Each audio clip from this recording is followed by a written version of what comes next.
শেষ মুহূর্তে প্রশাসন যে পরিমাণে অদূরদর্শিতা আমাদেরকে দেখিয়েছে, সেই জায়গা থেকে জাকসু হওয়ার আগ পর্যন্ত আসলে আমাদের মধ্যে এই সংশয়টা থাকবেই যে জাকসু আসলে হবে নাকি হবে না। কিন্তু আমরা আসলে প্রার্থীরা এবং আমরা যারা আমরা নিজেরাও তো ভোটার, আসলে আমরা শিক্ষার্থীরা আমরা আশা রাখতে চাই যে জাকসু আসলে হবে এবং জাকসু বানচালের কোনো ইচ্ছা আসলে আমরা নিজেরা কোনো রকমের পোষণ করছি না। আমরা চাই 11 তারিখে সময় মতো জাকসু নির্বাচনটা অনুষ্ঠিত হোক। আর এই শেষ সময়ে এসে দেখা যাচ্ছে যে এখন পর্যন্ত প্রার্থীরা সবাই আসলে সব ভোটারদেরকে এখন পর্যন্ত রিচ করতে পারে নাই, সবার সাথে সম্পূর্ণ পরিমাণ ইন্টারাকশন তাদের মধ্যে হয় নাই। এগুলোর মধ্যে আমরা আবার অনেক জায়গায় রুমার্স দেখতে পাচ্ছি যে খাবার দেওয়ার মাধ্যমে বা বিরিয়ানির প্যাকেটের মাধ্যমে ভোট কেনার একটা ব্যাপার স্যাপার আমরা দেখতে পাচ্ছি।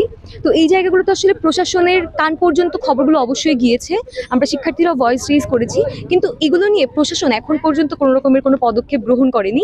তো সেই জায়গা থেকে আমাদের জাকসু নির্বাচন কতটা সুষ্ঠু হবে সেইটা নিয়ে আমাদের মধ্যে কিছুটা শঙ্কা তো থেকেই যায়।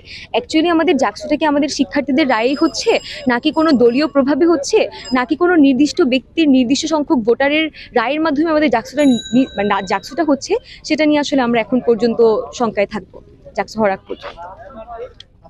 শেষ মুহূর্তে যে প্রহসনমূলক সিদ্ধান্তগুলো নিচ্ছে হচ্ছে একজন ভিপি ক্যান্ডিডেটের ক্যান্ডিডেসি বাতিল করে দিল চূড়ান্ত প্রার্থিতা প্রকাশের পরেও একটা ফ্যাসিস্ট যে নিষেধাজ্ঞা আছে বা বহিষ্কারাদেশ আছে সেটার উপর ভিত্তি করে।